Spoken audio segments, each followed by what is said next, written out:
Parang gago! Magandang araw mga Rewa Pips. Happy New Year sa lahat. Para wala nang paligoy-ligoy pa.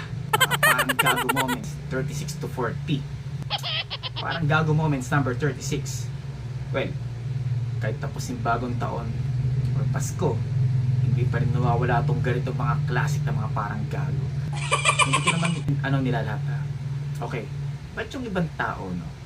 Kabatian mo, madalas mong kabatian, di ba? Kaibigan mo or kahit sino man, kahit bahay mo. Bakit? Pag may handaan, gaya Noche Buena, no? Pasko or bagong taon, ulitin ko lang. Siyempre, di ba, minsan may mga pupuntang may kamag-anak na medyo nakakaangat, sabihin natin. Siyempre, normally, maraming dala yun. Yung ano ba, ambag or kusang loob na, ito, dagdag nyo sa handaan niya, di ba? Siyempre, may isa dun sa kakilala mo, either anak yun or kahit sino pa man, kamag-anak, yung kukuha nung dala ng bisita. Halimbawa, siyempre marami, no?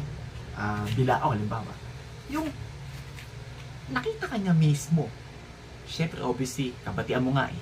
Nakita ka niya, bakit? Porque marami siyang dalang handa, is dadaanan siya sa'yo. Pero gaganon yung mata niya sa'yo. Halimbawa, andito ka. Gaganon lang, just dadaanan siya. Hindi ka ba nababati kahit tinawag mo na? Alam mo yung tipong kunwari hindi ka narinig. Ganito. Parang gago. Ano yun? Paano yun? Pinapakita niya na marami silang handa. Parang gago, no? Mga parang gago moments. Number 37. Ito na naman ulit. Mapunta ulit tayo sa Pasko't Bagong Taon.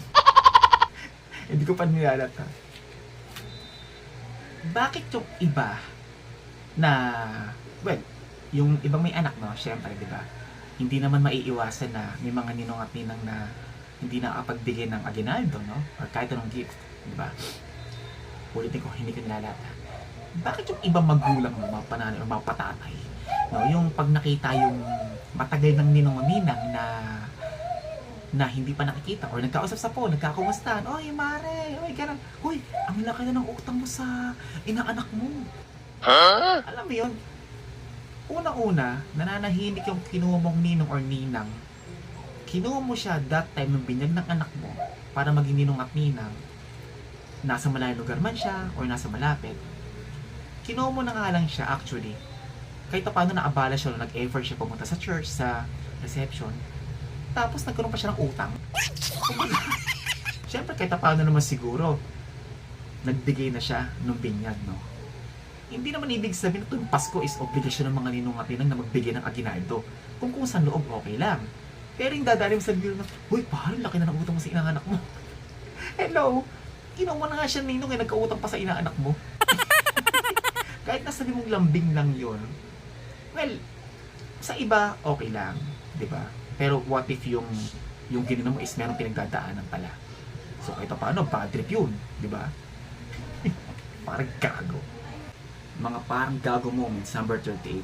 Ito naman, di ba? Siyempre, usually, pag Christmas, nandiyan yung mga JS prom, no? Or yung mga nag-set ng, halimbawa, yung mga by batch, yung mga, let's say, mga sinasabi nating alumni party, di ba?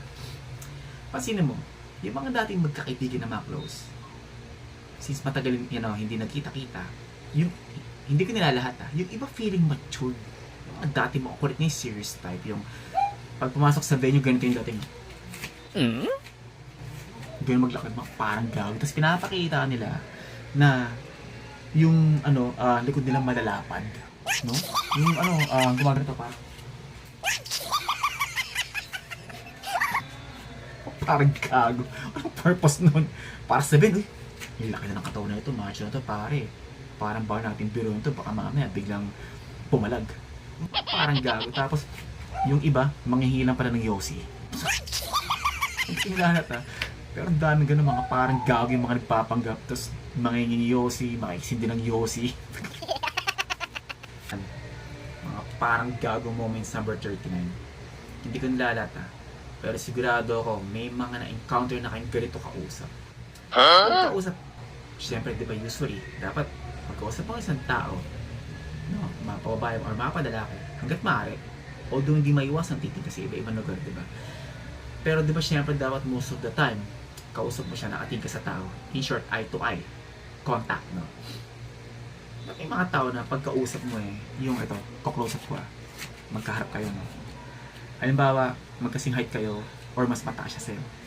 Yung imbis na sa'yo tumingin, yung titingin sa may ulo mo, ganun, close up ka. Halimbawa, kinukumusta mo, or may konti kayong debate. Halimbawa, topic nyo sa ano tutubi. Kakusapin mo siya. Kunwari ako, yung ako man kakausap, siyempre titingin ako sa mata. Pare lang mo, marami palang klase yung tutubi, no? May kalabaw, ano yun yung malaki, may karayom, tsaka may kulay palang pulaya, may blue, gano'n, diba, dilaw, etc. Tapos yung kausap ko, mapakasing height ko, or mas mataas ng konti sa akin, ganito sumagot to, imbis na eye to eye contact. Yung hindi mo alam kung saan nakatingin kung sa bunbuno mo ba, dahil napapanot na ako, or what, or may tinitingnan siyang hangin, or insekto sa may ulo mo. Yung gaganto siya sa mga to. Oh, okay. Oo. Marami talagang klaseng tutubi. May kalabaw, may karayom, may pula, may orange. Hindi na lang tumingin sa'yo. Eh di kung ganun na lang rin pala dapat pala, kumuha ko ng hagdanan para in case tumingin siya sa taas, eye to eye contact kami. O kaya, pag medyo mataas tingin niya, kung may building sa likod ko, or palapag, papanik muna ako para magkausap kami ng diretso. Parang gago, ba't kaya may mga ganun tao kausap? Ito naman, mga parang gago moments number 40. Mapunta naman tayo sa mga security guard. Hindi ko nalala. Ito kasi madalas ko naranasan sa mga mall, no? O sige, sabihin natin, madalas ako sa SM Fairview. Yung, di ba may pag may pedestrian lane, may traffic light, di ba usually? Asa may kanan. Since naka-selfie ako, syempre buong kaliwa, pero nasa kanan yun. Syempre, bilang security guard, pag pedestrian lane ang go, dapat go, di ba? Papadaanin mo. Pag stop talaga totally. Dapat nga, kahit wala, basta pag stop ang sasakyan or naka-red, dapat nga walang aandar na sasakyan And vice versa, ganoon din sa pedestrian Ako kasi ilang beses ako nakaranas, security guard syempre. Yung andito, uulitin ko linanawin ko ulit, naka-selfie kasi ako. Kaya opposite side ang nakikita nyo. Okay? So, halimbawa, nandito yung, sa madalas ma-encounter yun. Sa may Starbucks, dito, tapos may mga grab food na parking dito sa kaliwa. Okay? So, merong stoplight doon Tapos pedestrian, syempre. Papunta rin sa kabila, yung papuntang Robinsons or what, anyway. Stop pa yung sasakyan, stop. Yung security guard dito, pagaw ng pagaw. So ako, syempre, masunurin ako sa ganyan kahit paano So, hinto ako, di ba? Syempre. Yung pipituhan pa ako, siya pinainis. So, syempre, kahit yung countdown is nasa around 8 seconds, 10 seconds. Kahit paano, mapipilitan ng umandar, pero mabagal lang. Kaso kasi naka-encounter ako, ilang beses na, nagche-tsempo. May grab rider na patawid. Papunta rin sa motor niya. So, kahit paano, yung tumawid is, kahit paano, titingin sa akin yung kasi maiinis yun, di ba? Sabihin, siya, stop ka pa, bigla ka nung maanda, di ba? Yung nangyari pa doon, yung pang-asar doon is, hindi ko nang pwedeng pagbuksan ng bintana, yung guard na, ikaw kasi, pagaw ka ng pagaw Bakit? Kasi yung guard, sa iba na nakatingin. Yung pito pa ng pito, kawin ng kawin.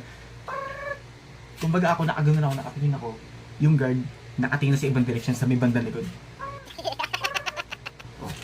Diligtas na siya, sino nasisi? Ako.